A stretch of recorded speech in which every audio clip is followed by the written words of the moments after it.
7 encontros reais, assustadores, com rituais de culto nas montanhas Blue Ridge, histórias de terror.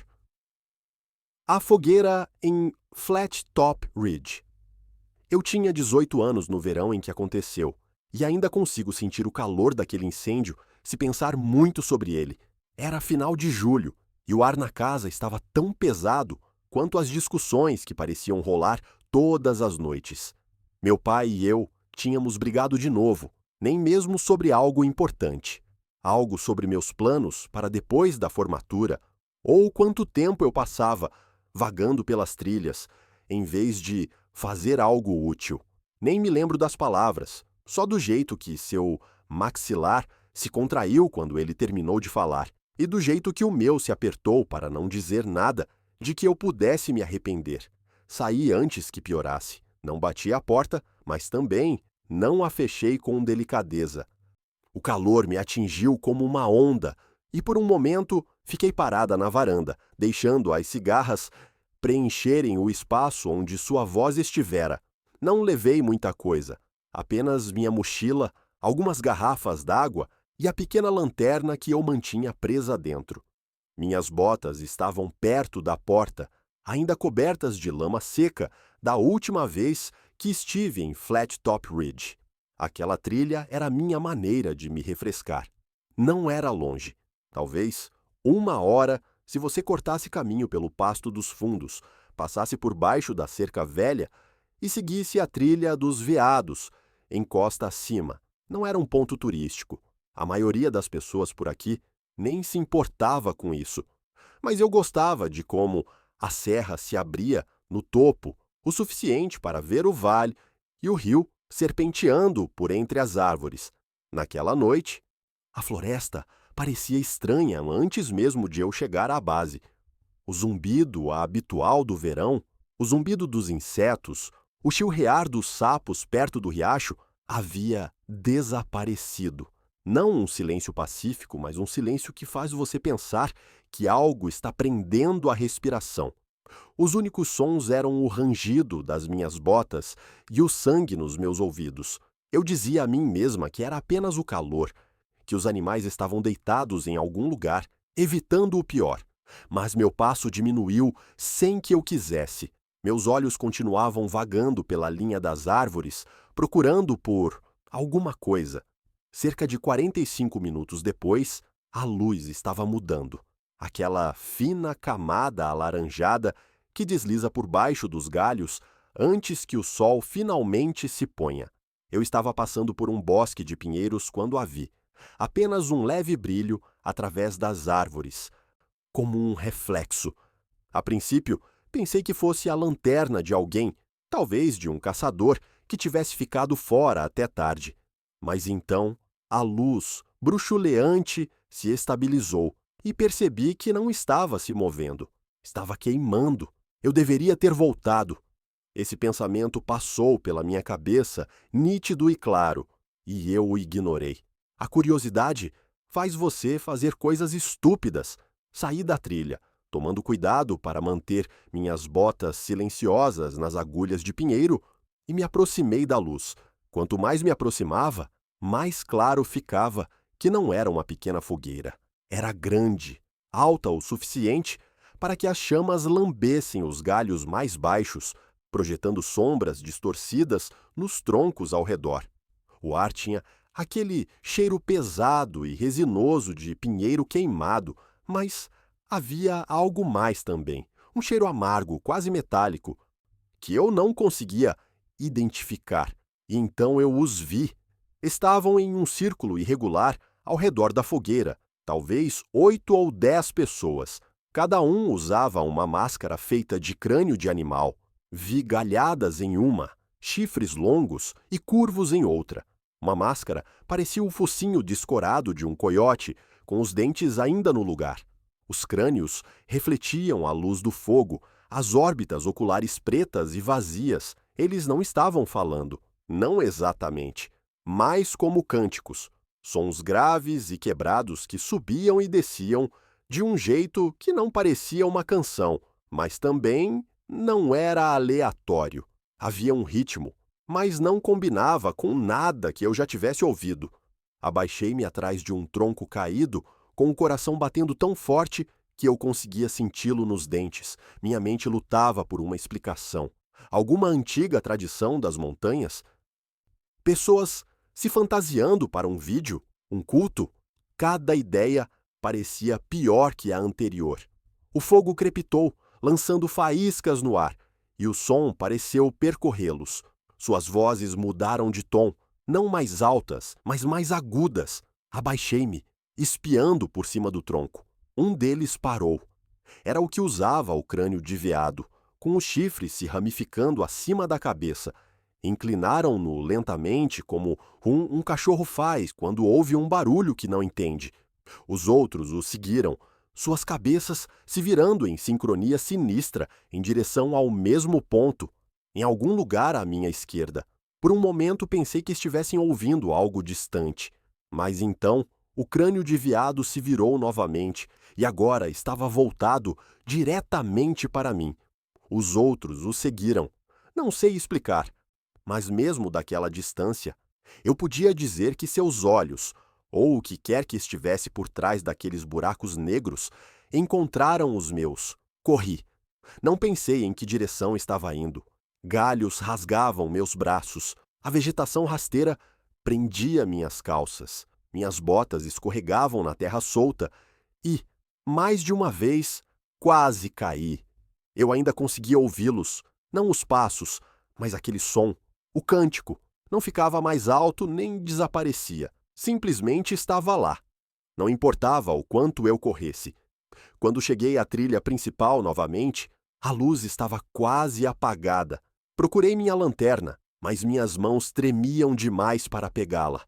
Continuei correndo, as árvores passando como um borrão, até que a encosta deu lugar ao campo aberto atrás da casa do meu pai.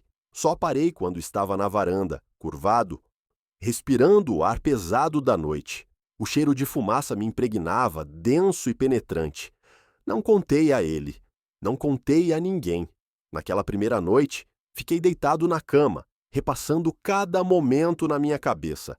Disse a mim mesmo que tinha imaginado aquilo, ou que tinha tropeçado em alguma reunião estranha que não tinha nada a ver comigo. Mas, depois da meia-noite, acordei. O quarto estava escuro, mas eu conseguia ouvir, tons baixos e quebrados, o mesmo ritmo anormal. Não era lá fora. Era nas paredes. Nos dias seguintes vinha e ia. Eu ouvia fracamente enquanto caminhava pela cidade, ou quando estava prestes a pegar no sono. Certa vez ouvi enquanto estava na fila da loja de ferragens. Ninguém mais reagiu. No final da semana, comecei a notar outras coisas. Um leve cheiro de fumaça quando não havia fogo por perto. Uma sombra na fileira de árvores que parecia permanecer comigo quando eu caminhava pela cerca do pasto. Certa vez, enquanto pescava no riacho, olhei para cima e vi chifres se movendo entre os pinheiros, altos demais para qualquer cervo que eu já tivesse visto. Eles também não se moviam como os chifres de um animal. Moviam-se como se a cabeça de alguém estivesse se virando. Voltei-o a subir ao serra desde então, mas apenas à luz do dia, e nunca sozinho. Nunca encontrei a clareira, nem o fogo, nem qualquer sinal de que tenha acontecido. Mas de vez em quando, tarde da noite, eu ouço aquele mesmo canto baixo e entrecortado, e eu sei lá no fundo que não vem de muito longe. 2. O velho moinho em Snake Hollow. Quando eu tinha 11 anos, Caleb tinha 12, e Snake Hollow poderia muito bem ser o fim do mundo. Era um vale estreito, a cerca de 5 quilômetros, da casa dos nossos avós, repleto de pinheiros e carvalhos, onde as colinas se inclinavam para perto e o ar parecia mais pesado do que em qualquer outro lugar. O velho moinho ficava no ponto mais baixo, onde o riacho se curvava sobre si mesmo em uma curva fechada.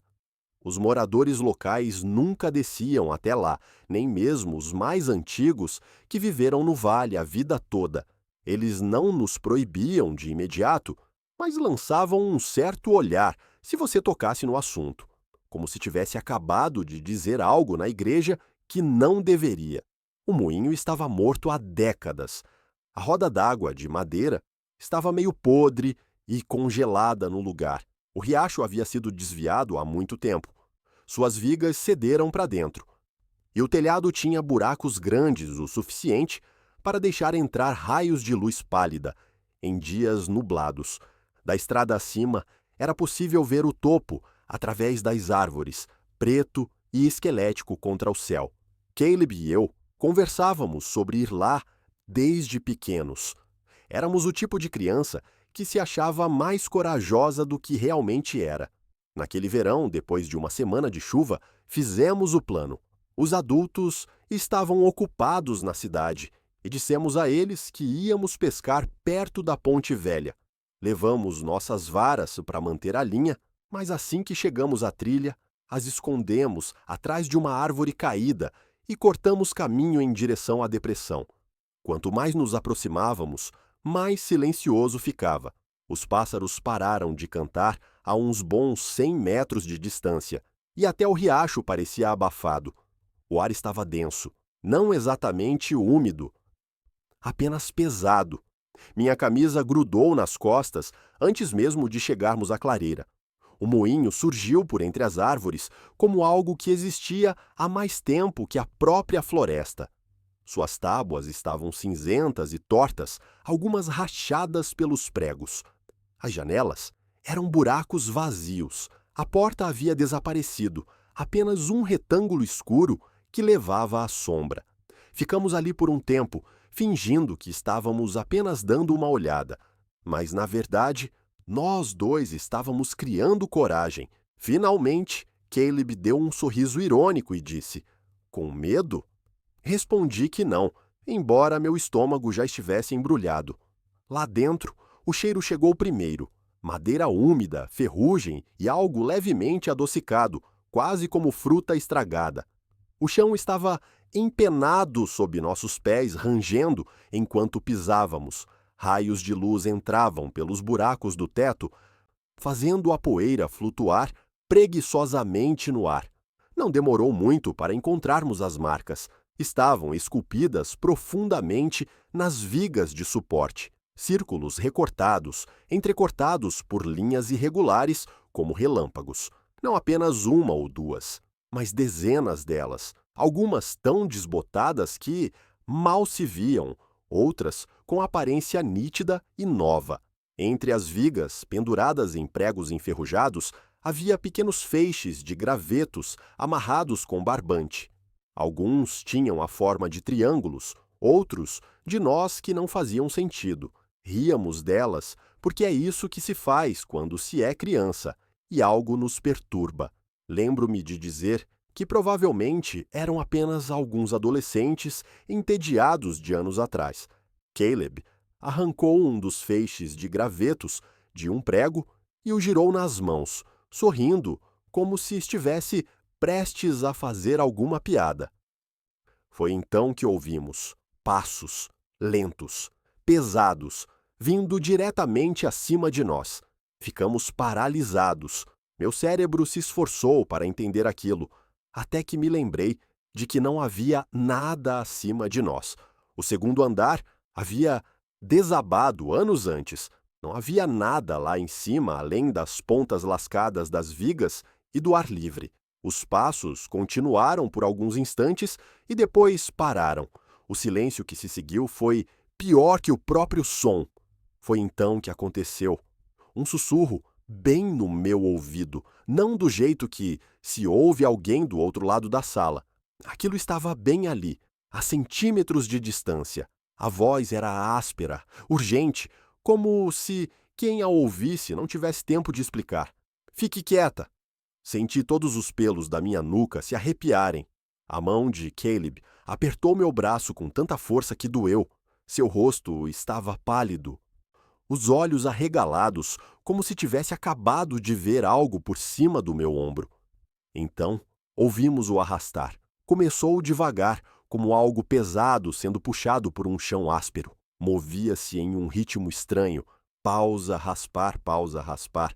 O som mudou, circulando acima de nós. mesmo sem haver chão para nada pisar. Eu não aguentava mais. Disparei para a porta, Caleb logo atrás de mim. Não paramos até chegarmos à trilha, com os pulmões ardendo e as pernas tremendo. Quando finalmente olhamos para trás, o moinho estava lá, no vale, quieto e parado, como se nada tivesse acontecido. Nunca mais voltamos para dentro. Não mesmo. Uma ou duas vezes, anos depois, passamos por Snake Hollow, na estrada acima, e eu o avistava por entre as árvores. E todas as vezes, sem exceção, eu jurava que conseguia ouvir aquele som arrastado de novo, fraco, quase inaudível, como se estivesse acompanhando o ritmo do carro. Caleb não fala mais sobre isso. Eu também não, exceto agora. Mas vou te dizer uma coisa: se você estiver andando por aquele vale e ouvir passos onde não deveria haver, não espere pelo arrastar. 3. O canto em Laurel Gap. Cresci à sombra de Laurel Gap. Não era um lugar para onde as pessoas iam de propósito. Dava para passar por lá pela velha estrada de exploração madeireira se não soubesse de nada. Mas a maioria das pessoas daqui voltava antes que a ladeira ficasse íngreme, alegando que seus caminhões estavam superaquecidos ou que os faróis estavam estranhos. É uma passagem estreita, apenas 2 sulcos, lamacentos, escavados na montanha, cercados por árvores tão velhas que suas raízes parecem os ossos de algo semi-enterrado. Meu pai costumava me dizer que os madeireiros saíram de lá nos anos 1950, não porque a madeira tivesse sumido, mas porque os homens começaram a desaparecer na neblina. Ele nunca disse mais do que isso, e eu não o pressionei. Era o tipo de coisa que você guarda no fundo da mente, mais um aviso do que uma história. Naquela noite, eu não tinha motivo para estar lá. Eu estava voltando de uma visita a um amigo no condado vizinho e perdi minha vez na neblina. Quando percebi, já estava subindo aquela estrada lenta e sinuosa em direção ao Gap. O ar lá em cima tem um peso, denso, úmido, como se você respirasse através de um pano. Meus faróis altos mal cortavam a névoa, transformando as árvores em formas pálidas e instáveis. Eu deveria ter dado meia volta, mas a estrada era estreita demais e os declives íngremes demais. Então, avancei lentamente, esperando encontrar um lugar amplo para virar. Foi quando meus faróis a iluminaram. Ela estava parada bem no centro dos sulcos, descalça, usando um longo vestido branco que pendia mole no ar úmido. Sua cabeça estava baixa, o cabelo pendendo para a frente como uma cortina. Ela cantava, não exatamente palavras, apenas um zumbido baixo e ondulante, que subia e descia como o vento em uma depressão. O som era transmitido estranhamente pela neblina, fino e agudo, como se viesse de algum lugar completamente diferente e passasse apenas por ela. Meu estômago se contraiu. Parei a 6 metros de distância, com o motor em marcha lenta. A princípio, pensei que ela pudesse estar machucada. A estrada fica a uns bons 8 quilômetros da casa mais próxima, e ninguém anda por ela à noite, principalmente descalço. Abaixei o vidro da janela até a metade e me inclinei para fora. Senhora, a senhora está bem? Minha voz parecia alta demais no silêncio. O zumbido parou. A mudança no som me atingiu com mais força do que eu esperava. Não era apenas a ausência da voz dela. Era como se a própria floresta tivesse silenciado em resposta. Ela ficou assim por um instante, cabeça baixa, sem se mexer, e eu pude sentir os pelos dos meus braços se arrepiarem. Então, lentamente, como se estivesse levantando algo pesado, ela levantou a cabeça. Estava usando uma máscara, não do tipo que se compra em loja, mas algo esculpido à mão a partir de uma única peça de madeira.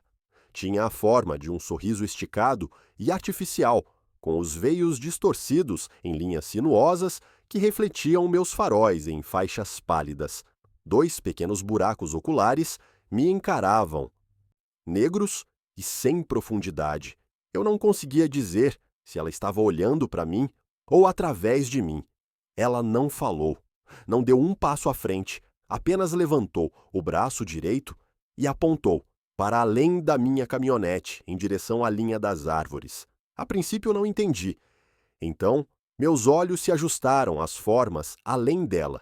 Entre os troncos, espaçados em um semicírculo irregular, havia outros, dezenas deles, homens, mulheres, talvez até crianças.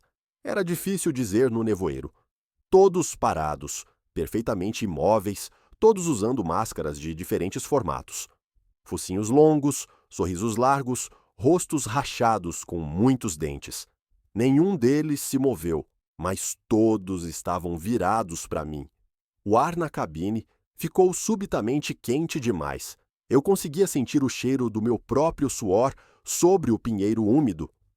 Meu cérebro gritava para eu dar marcha ré, para descer aquela estrada o mais longe e rápido que pudesse. Mas minhas mãos não se moviam. Meus olhos se fixaram na mulher de branco, enquanto ela inclinava a cabeça levemente, quase curiosa, como um pássaro olharia para algo brilhante. Em algum lugar nas árvores, o zumbido recomeçou, baixo, sem palavras, e não vindo dela desta vez. Aquilo me quebrou. Dei ré com tudo e pisei fundo. Os pneus giraram na lama antes de engatar, e o veículo inteiro deu um solavanco para trás, ladeira abaixo. Não tirei os olhos do retrovisor até passar a curva, mas mesmo assim consegui ver formas se movendo na neblina, fora do alcance dos meus faróis, acompanhando o ritmo entre as árvores. Foi um milagre eu não ter capotado o caminhão na descida. Não parei até chegar à estrada principal, e mesmo assim, continuei por mais 16 quilômetros antes de encostar. Minhas mãos tremiam tanto que mal conseguia acender um cigarro. Fiquei sentado ali por um longo tempo, com o motor ligado, os faróis queimando um buraco na escuridão à minha frente. Nada me seguiu para fora do gap, pelo menos não que eu pudesse ver. A questão é que pensei que seria o fim. Uma noite estranha e confusa que eu poderia atribuir à má sorte e a um pouco de uísque demais. Mas nas semanas seguintes, comecei a ouvi-lo novamente. Não o tempo todo. Apenas quando estava sozinho, geralmente à noite. Aquele mesmo zumbido, baixo e ondulante, penetrando pelas bordas do vento. Às vezes era fraco, tão fraco que eu podia dizer a mim mesmo que não era nada. Outras vezes, estava perto o suficiente para que eu pudesse senti-lo nos meus dentes. Uma vez, acordei na cabine da minha caminhonete, estacionada na minha própria garagem, com o motor ainda ligado. Não me lembrava de ter saído de lá. A janela do lado do passageiro estava abaixada até a metade, e a parte interna da porta estava molhada, como se alguém tivesse estado perto o suficiente para respirar nela. Não voltei a Laurel Gap. Não pego mais aquela estrada, não importa quanto tempo a viagem de volta possa demorar. Mas juro, nas noites frias, quando a neblina rola baixa pelo vale, que me pego me virando na direção do som, aquele zumbido, sempre a mesma melodia, sempre sem palavras. E às vezes, quando olho para a linha das árvores, acho que vejo a figura pálida de alguém, parado nas sombras, parado, observando e esperando. 4 o círculo, atrás da fazenda. Miller. Aos 12 anos, passei um verão na casa do meu tio, na orla da serra, onde as colinas se dobravam em tons de verde escuro, cada camada se fundindo mais suavemente com a seguinte até desaparecerem na névoa azul do horizonte. Lá fora, o ar cheirava a seiva de pinheiro e terra morna, e as noites eram tão silenciosas que era possível ouvir o riacho correndo sobre as pedras, a 800 metros de distância. A fazenda do meu tio ficava bem afastada da estrada vicinal, longe o suficiente para que, se você ficasse na varanda dele, não ouvisse o zumbido dos caminhões que passavam, apenas o leve tic-tac dos grilos e, se o vento estivesse bom, o chamado lúgubre de um bacural. O lugar em si parecia paciente, como se estivesse esperando por coisas muito antes de eu nascer e continuasse esperando muito depois que eu partisse. Os campos eram irregulares, com ervas daninhas altas, e alguns cantos da terra tinham sido abandonados, onde moitas de amoras se enroscavam na cerca e a grama crescia alta o suficiente para esconder um cachorro. Além do celeiro, a terra descia até um buraco onde começava a fileira de árvores, uma mistura de bordo, álamo e carvalho velho, que entrelaçava seus galhos acima da cabeça. Meu tio era o tipo de homem que não desperdiçava palavras. Ele me ensinou a consertar uma cerca, a afiar uma foice e a identificar sinais de uma cobra no galinheiro. Mas, na maioria dos dias, ele apenas me deixava vagar. Certa tarde, ele me chamou da varanda, segurando um pedaço de papel dobrado na mão. "Preciso que você vá buscar algumas coisas", disse ele. "Tem um galpão atrás da casa do Miller. Tem algumas ferramentas velhas que ainda valem a pena usar. Tenho permissão para pegar o que preciso. Você se lembra onde fica?" Eu me lembrava. A fazenda Miller ficava do outro lado da propriedade dele. Tecnicamente não era nossa, mas perto o suficiente para que um homem pudesse caminhar até lá em menos de uma hora. Os Millers tinham se mudado quando eu era pequeno. As pessoas ainda diziam seus nomes com um certo tom, como se a história por trás daquilo não fosse deles para contar. Mas eu não sabia muito além disso. A casa estava caindo sobre si mesma, as janelas vazias e pretas, o telhado curvado no meio, como se estivesse cansado demais para continuar de pé.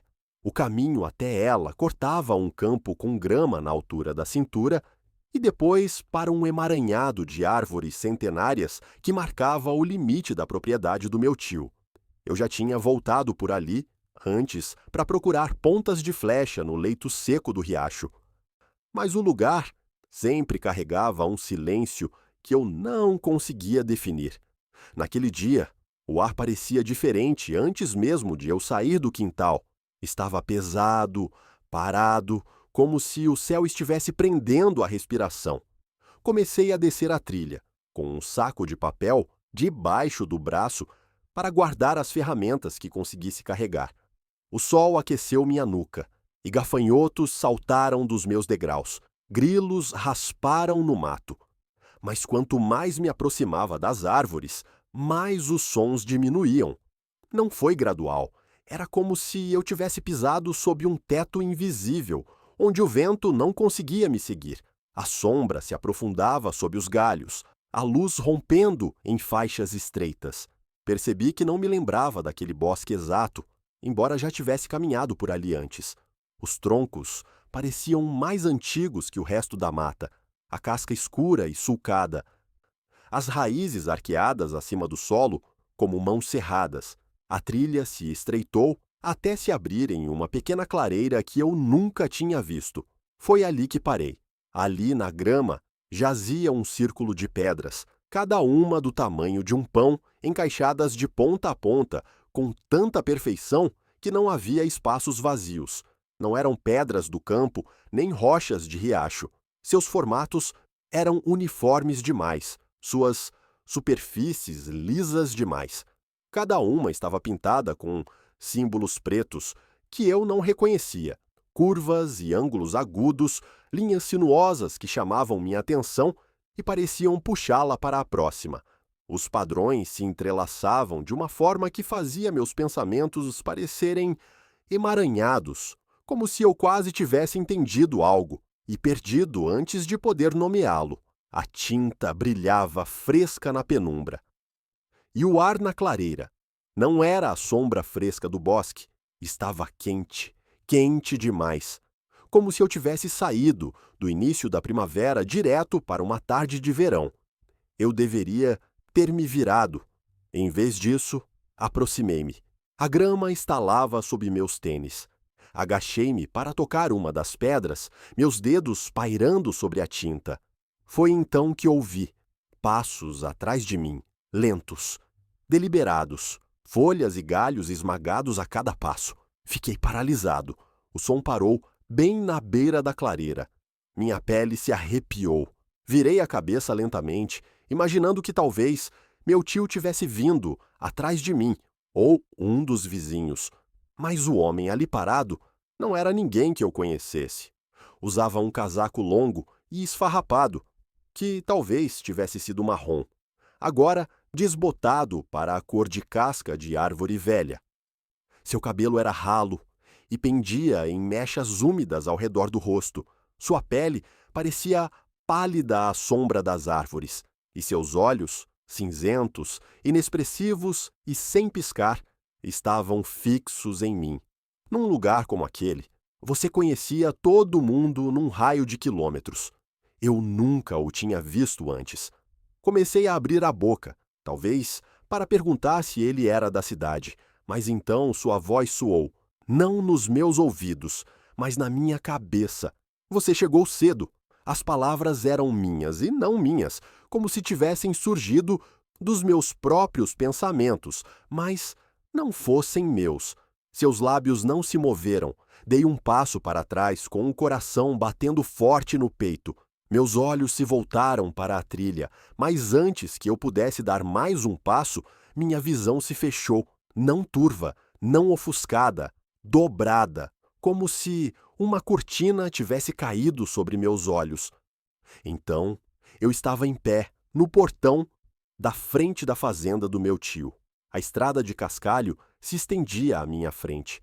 O sol já estava mais baixo, pincelando o topo das colinas com seus tons dourados. Minhas pernas doíam, minha garganta estava seca e minhas mãos estavam vazias. Não contei ao meu tio, não contei a ninguém. As ferramentas ficaram naquele galpão, e eu fiquei longe daquele lado da fazenda pelo resto do verão. Anos se passaram. Eu dizia a mim mesmo que devia ser o calor, ou um sonho, ou uma história que eu tinha ouvido vagamente de outra pessoa. Mas alguns dias, especialmente no silêncio quente que antecede uma tempestade, essa mesma pressão se instala no ar.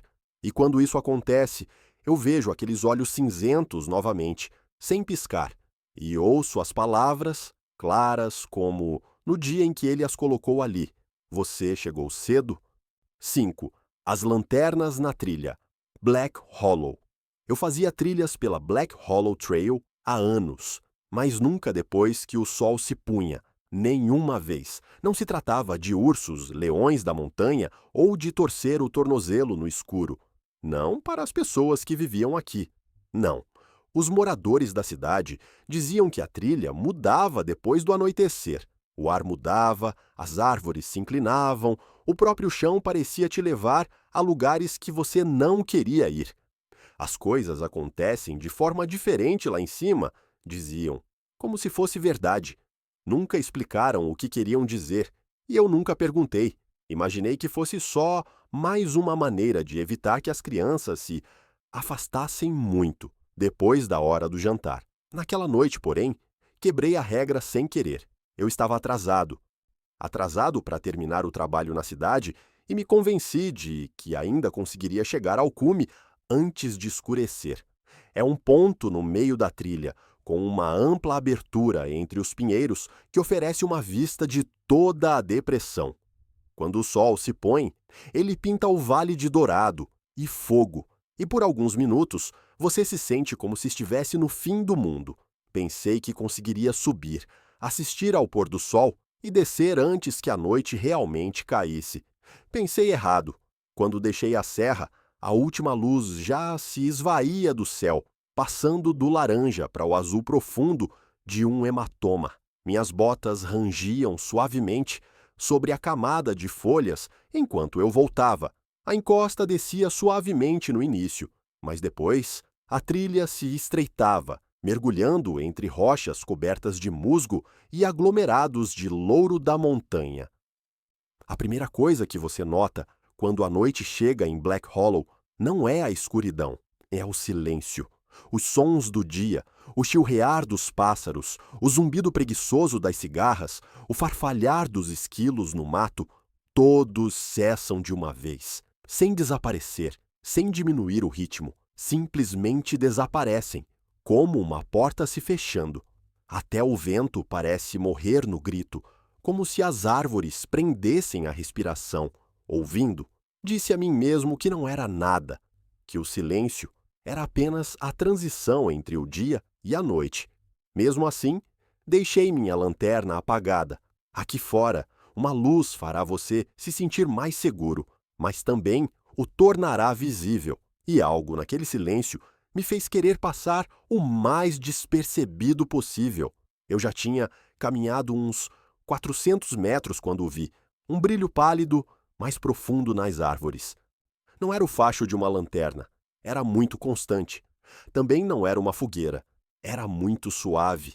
Era o tipo de luz quente e bruxuleante que só se vê em uma lanterna, talvez uns 50 metros fora da trilha. Meu primeiro pensamento foram os campistas. É raro ver pessoas montando acampamento por aqui.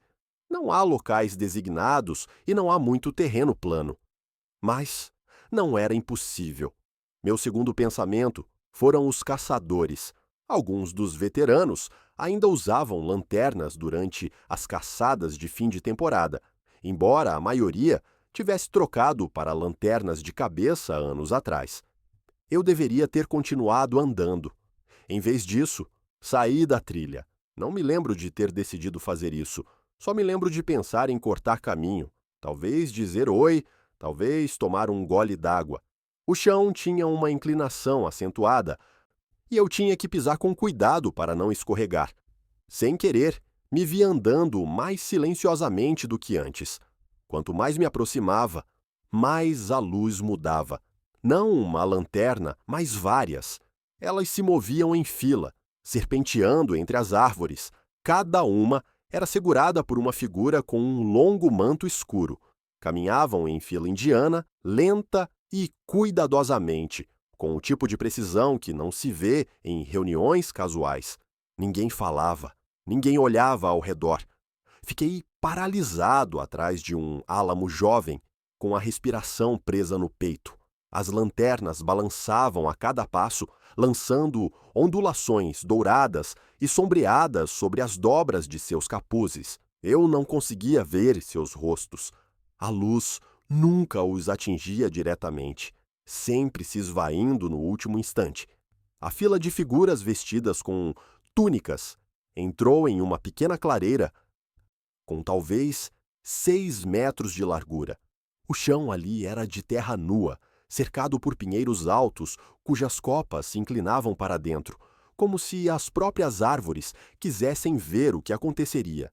Eles se espalharam em silêncio, caminhando com o mesmo ritmo estranho.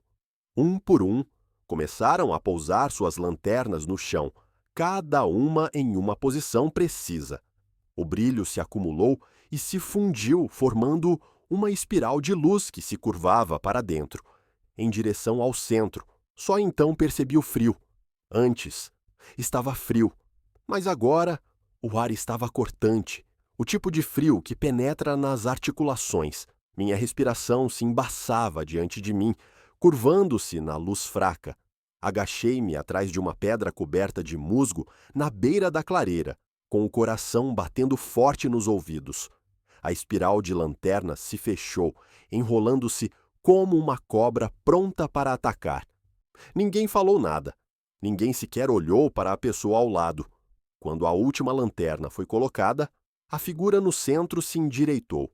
Virou-se lentamente, examinando a escuridão ao redor da clareira. E mesmo que eu estivesse curvado atrás da rocha, sua cabeça estava virada diretamente para mim. Eu não respirei. Não pisquei. Eu não me mexi. Não fiz nenhum som.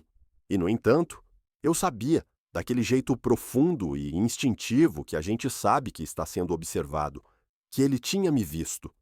Ele ergueu a lanterna bem alto. A chama lá dentro brilhou, mais forte do que antes.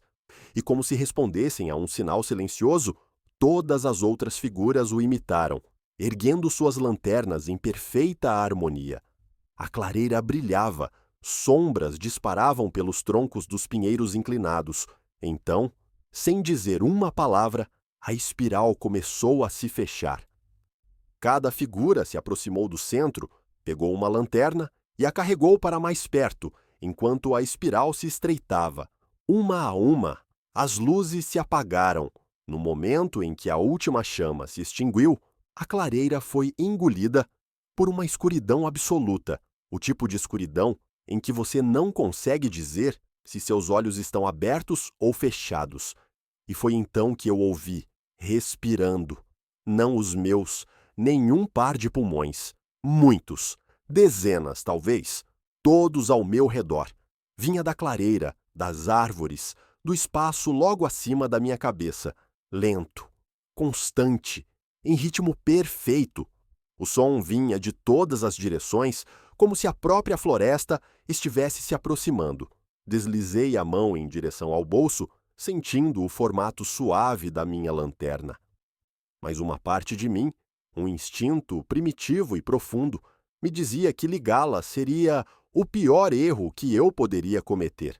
A respiração ficou mais pesada e um cheiro a acompanhava: terra úmida, fumaça velha e algo mais, cortante e metálico, que me prendeu na garganta. Minhas pernas pareciam pregadas no chão. As pontas dos meus dedos estavam dormentes. Então, tão repentinamente quanto começou, a respiração parou. O silêncio que se seguiu foi pior. Não me lembro de ter ficado em pé. Não me lembro de ter encontrado a trilha novamente. Minha próxima lembrança clara é de ter entrado aos tropeços no estacionamento de Cascalholum, no início da trilha, com a lanterna finalmente na mão, tremendo tanto que mal conseguia mantê-la firme. A lua estava alta, pálida e fria, iluminando a estrada de volta à cidade. Nunca mais voltei para Black Hollow Trail depois de escurecer, mas às vezes, quando o vento muda, vejo um leve brilho entre as árvores no cume acima da minha casa, e se eu observar por muito tempo, juro que consigo ouvir aquela respiração novamente, lento, paciente, esperando. 6. A máscara na chuva. Tinha sido uma longa noite, daquelas em que o relógio na parede do posto de gasolina parecia andar mais devagar quanto mais tarde ficava, e cada minuto se arrastava mais pesado que o anterior. Eu já tinha trabalhado no turno da noite mais vezes do que conseguia contar, mas algo naquela noite me fazia olhar as horas a cada poucos minutos, como um tique nervoso. A chuva ameaçava cair a noite toda, nuvens espessas se formando das colinas, enquanto o último raio de luz do dia se esvaía. Quando tranquei a porta e saí para o ar úmido, já passava da meia-noite. As estradas estavam vazias. O vale parecia estar prendendo a respiração. Eu já havia dirigido por aquele trecho da County Road mais vezes do que me lembrava. Apenas uma estreita faixa de asfalto atravessando quilômetros de floresta densa, o tipo de lugar onde os faróis parecem engolidos por inteiro, antes mesmo de atingirem a linha das árvores. Em uma noite clara, talvez fosse possível ver algumas estrelas piscando entre os galhos, mas, sob um céu como o daquela noite, era puro negro acima e negro dos dois lados, o tipo de negro que fazia você sentir como se a estrada fosse a única coisa que restava no mundo. A chuva não diminuiu como esperado, sem um tamborilar lento, sem aviso. Num momento era apenas o zumbido dos meus pneus, no outro caiu com tanta força que foi como se o céu se abrisse. Lençóis d'água batiam no para-brisa, transformando o mundo em um borrão de sombras e brilho. Os limpadores de para-brisa batiam para frente e para trás a toda velocidade, mal conseguindo acompanhar. O cheiro de folhas molhadas entrava pela fresta da minha janela, forte e terroso, misturando-se ao café velho do posto de gasolina, ainda impregnado no ar dentro do carro. Aquele tamborilar constante da chuva deveria ter me deixado sonolento, mas não. Há algo em dirigir sozinho numa tempestade, numa estrada como aquela. Você fica alerta, quase alerta demais, como se estivesse se preparando para algo saltar das sombras, logo além do alcance das suas luzes. Mantive os olhos fixos na faixa escorregadia à frente, observando-a se contorcer e desaparecer na mata. Eu tinha acabado de fazer a curva perto do antigo desvio do moinho quando o vi, caído no meio da minha faixa. A princípio, meu cérebro o arquivou como um animal atropelado, algo pequeno, talvez um guaxinim ou um gambá, pálido sob o brilho dos faróis. Tirei o pé do acelerador e deixei o carro seguir em frente. O formato não parecia muito certo, limpo demais, parado demais. Quando cheguei perto, o suficiente para vê-la com clareza, percebi que não era um animal. Era uma máscara, de madeira, áspera em alguns pontos, lisa em outros, como se tivesse sido moldada por mãos que não se importavam com a perfeição. Os buracos dos olhos eram ovais e irregulares, largos demais, vazios demais. A boca era pior, um corte irregular, com as bordas lascadas, como se alguém tivesse enfiado uma lâmina sem se importar se ela rasgava os veios. A madeira parecia velha, lascada em alguns pontos. A água corria sobre ela em pequenos rios, acumulando-se nos olhos ocos, antes de transbordar para o asfalto. Algo nele me incomodava, não sei dizer por quê. Talvez fosse só a ideia de ser atropelado por um caminhão que passava, ou talvez a ideia de que quem o tivesse perdido pudesse estar procurando por ele. De qualquer forma, me vi diminuindo a velocidade até parar. Liguei o pisca-alerta, com o flash âmbar pulsando contra as árvores molhadas, e saí para a tempestade. O frio me atingiu primeiro, atravessando meu casaco. Meus sapatos respingaram no asfalto encharcado, encharcando minhas meias instantaneamente. A chuva estava forte o suficiente para arder minha pele, cada gota uma picada aguda. Abaixei-me e a peguei. A máscara era mais pesada do que eu esperava. Não como um carvalho grosso e pesado, parecia mais como se estivesse retendo calor, como se tivesse ficado exposta ao sol o dia todo, em vez de na chuva. Meus dedos se curvaram nas bordas, e foi então que percebi que a chuva tinha parado. Não diminuí a velocidade. Parei. Num momento eu estava ali, encharcado e tremendo, e no outro o mundo estava seco e silencioso. A estrada à minha frente brilhava sob meus faróis, mas não havia nenhum chiado de chuva nas folhas, nenhum gorgolejo do riacho lá embaixo, na depressão, nenhum som. Era o tipo de silêncio que faz seus ouvidos zumbirem, como se estivessem se esforçando para ouvir algo que não está lá. Foi quando eu os vi. Estavam parados dos dois lados da estrada, ombro a ombro, alinhados até onde a luz alcançava e cada vez mais fundo na escuridão. Dezenas deles, talvez mais. Cada um usava uma máscara idêntica à que eu tinha nas mãos, os olhos fundos, a boca dentada, nenhum cabelo à mostra, nenhum brilho de pele, apenas escuridão por trás dos buracos. Eles não se mexeram, não falaram. Pelo que eu sabia, podiam ter sido esculpidos na mesma madeira da máscara que eu segurava. Minha respiração acelerou e, sem pensar, deixei-a escapar dos meus dedos. Ela caiu no asfalto com um baque surdo. Dei um passo para trás em direção ao carro, depois outro. Meu pulso pulsava forte nos ouvidos. Mesmo assim, eles não se moveram para me impedir, mas o peso do olhar deles, ou o que quer que estivesse por trás daquelas máscaras, me pressionou como uma coisa física. Abri a porta do motorista e entrei com as mãos tremendo enquanto enfiava a chave na ignição. Os faróis brilharam mais forte. E naquele instante, eu podia jurar que eles estavam mais perto. Só um pouquinho, o suficiente para fazer meu peito apertar. Engatei a marcha com força e segui em frente. Mantive os olhos na estrada, mas, com a visão periférica, vi suas silhuetas passando a centímetros do meu carro, máscaras quase roçando o vidro. Pisei mais fundo no acelerador. A mata se abriu um pouco e pensei ter me livrado deles, mas então olhei pelo retrovisor, Um deles estava no banco de trás. Não me lembro de ter decidido desviar. Meu corpo reagiu antes que minha mente me alcançasse. Minhas mãos puxaram o volante com força para a direita. Os pneus derraparam no acostamento molhado e o mundo girou em um borrão de árvores e escuridão. Faróis brilharam nos troncos como relâmpagos. O impacto foi rápido, metal triturando, vidro se chocando contra o chão, o airbag explodindo contra meu peito.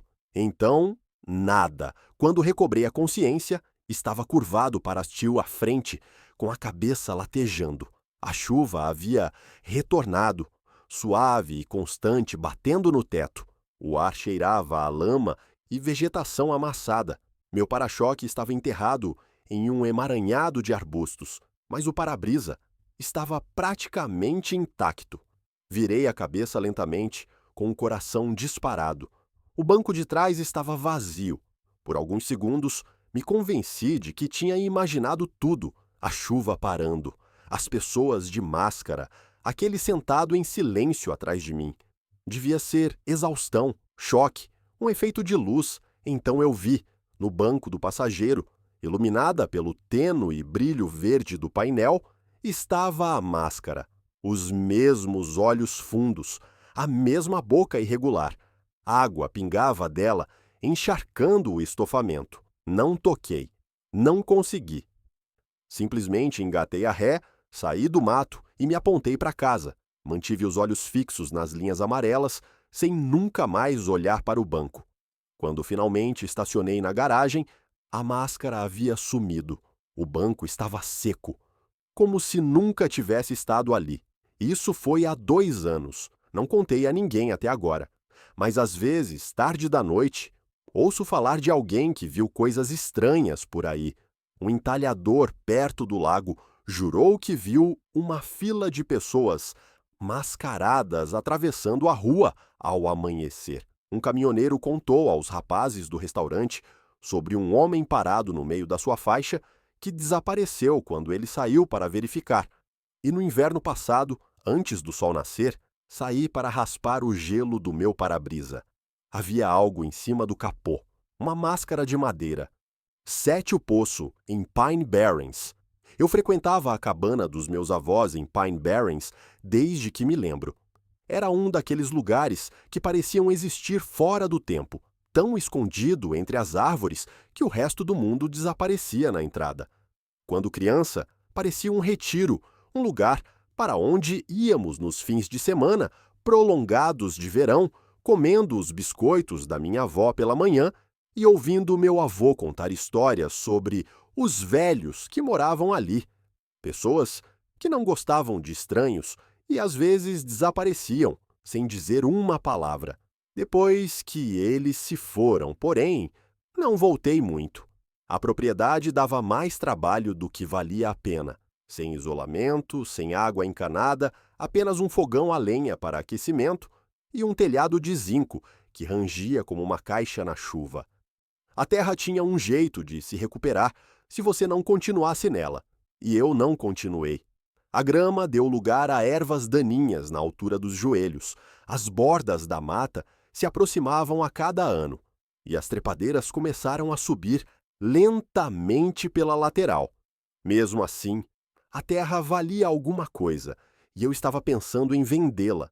Antes de poder anunciá-la, porém, eu precisava deixá-la com uma aparência pelo menos apresentável. Aquele sábado estava denso e pesado, um daqueles dias abafados de verão em que o ar gruda na gente mesmo na sombra. Eu tinha trazido minha tesoura de poda e um serrote pensando em limpar o quintal primeiro. Estava coberto de amoras silvestres, madressilvas e galhos secos das últimas tempestades. O ar cheirava a seiva de pinheiro e terra úmida, e as cigarras gritavam alto o suficiente para fazer o ar vibrar. Eu dizia a mim mesmo que daria uma pausa, mas cada vez que cortava um emaranhado de caules espinhosos, via outra bagunça bloqueando meu caminho. Eu já estava tão adentrado no terreno que a cabana já estava fora de vista quando a vi. Apenas uma curva de pedra cinza clara, meio enterrada sob as trepadeiras. A princípio, pensei que fosse a borda de uma fogueira antiga, mas o formato era muito limpo.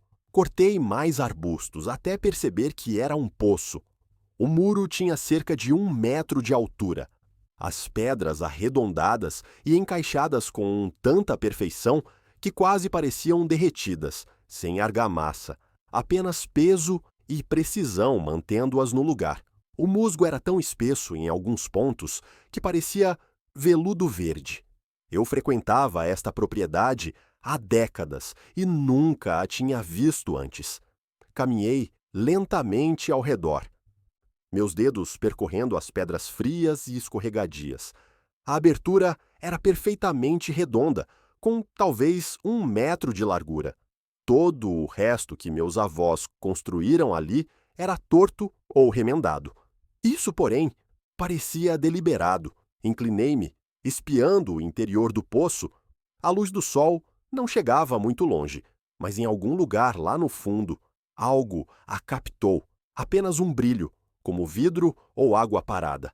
Esperei pelo som de algo se espirrando, mas não houve nada, apenas silêncio. Um silêncio mais pesado do que deveria ser. Foi quando vi a escada de corda. Pendurava-se contra a parede interna com o degrau superior preso a um pedaço robusto de madeira cravado na pedra. A corda estava escura e desgastada, mas os degraus de madeira pareciam mais novos, cortes recentes ainda pálidos sob a textura. Balançavam apenas levemente, embora o ar estivesse parado. Não sei quanto tempo fiquei ali, olhando fixamente antes de ouvir as vozes, fracas a princípio, abafadas, como se estivessem lá embaixo. O tom era baixo e constante, as sílabas se repetindo em um ritmo lento. Levei alguns segundos até perceber que estavam cantando. O ar então mudou. A umidade pressionava minha pele com mais força, como se a própria atmosfera tivesse engrossado. Meu peito estava apertado e cada respiração superficial, como se o ar não estivesse mais se movendo direito. Dei um passo para trás, com os olhos ainda fixos no buraco negro no chão. O cântico ficou mais alto, não muito, apenas o suficiente para saber que eu não estava imaginando. Meu couro cabeludo formigou. Meu estômago deu um nó. Disse a mim mesma para me virar, voltar para a cabana, arrumar minhas coisas e entrar na caminhonete. Mas antes que eu pudesse dar um passo completo, os cânticos pararam. O silêncio que se seguiu foi tão repentino que me senti física, como se alguém tivesse sugado todo o som da floresta. Eu conseguia ouvir minha própria respiração, rápida e alta demais. Então, uma única voz surgiu da escuridão. Não era mais um cântico. Apenas uma voz, calma, baixa, próxima, desça. Não era estranho nem distorcido. Não ecoava, soava humano, humano demais. Fiquei paralisada. Minha mente tentava lembrar o que era aquilo, o tom, a cadência, a familiaridade que arrepiava as bordas da memória. Mas nada se encaixava. Forcei minhas pernas a se moverem. A vegetação que eu havia cortado estalava sob minhas botas enquanto eu dava um passo, depois outro. Mal tinha dado 3 passos quando senti, rápido, leve e inconfundível. Dedos roçaram a parte de trás do meu tornozelo. Eu gritei e me virei. O poço estava parado, silencioso. Não pensei nisso. Corri. Galhos chicoteavam meus braços e prendiam minha camisa. O chão se inclinava e afundava sob meus pés, mas não diminuí o passo até a cabana aparecer. Bati a porta atrás de mim e pressionei as costas contra ela. Fiquei ali, atento a passos, a vozes, nada além do subir e descer estridente das cigarras. Eu deveria ter ido embora naquele momento. Em vez disso, disse a mim mesmo que terminaria o dia. Talvez eu tivesse imaginado. Exaustão pelo calor, desidratação, algo lógico. Mas não voltei para o estacionamento dos fundos. Naquela noite, a chuva começou. Leve no início, apenas um tamborilar no telhado de zinco, mas logo se transformou em um aguaceiro constante. O som era quase reconfortante, uma suave cortina de ruído sobre o silêncio da floresta. Então comecei a ouvir algo embaixo, um ritmo sutil no início, soterrado pela chuva, mas presente. Eu disse a mim mesmo que era o vento soprando entre as árvores, mas quanto mais eu ouvia, mais deliberado soava. Saí da cama e fui até a janela. A floresta estava escura além da clareira, mas então eu a vi, uma luz fraca, oscilando baixa entre as árvores. Não era alto o suficiente para ser de uma casa ou de um carro que passava. A luz se moveu lentamente em direção aonde eu sabia que ficava o poço. Então vi outra luz e outra. Não eram lanternas. Brilhavam suave e quente como lampiões. Uma a uma, as luzes alcançaram o poço e afundaram como se estivessem sendo baixadas para o solo. A última parou na borda por um longo momento, antes de desaparecer na escuridão. A floresta escureceu. A chuva soava diferente, como se estivesse caindo no vazio em vez de na terra. Não dormi, fiquei sentado à mesa da cozinha com a maior faca que encontrei na mão, até a primeira luz pálida do amanhecer surgir. Quando finalmente saí, a grama estava encharcada, a lama chapinhava sob minhas botas, o ar ainda estava pesado e a mata permanecia em um silêncio perfeito e vigilante. Nenhuma pegada, nenhum rastro, nenhum sinal de que alguém esteve lá. Tranquei a cabana e fui embora naquele dia. Não voltei desde então. Mas quando o ar fica pesado, quando as tempestades de verão chegam e a floresta cheira a seiva de pinheiro e terra molhada, juro que consigo sentir a respiração perto do meu ouvido. E eu ouço isso de novo. Desça!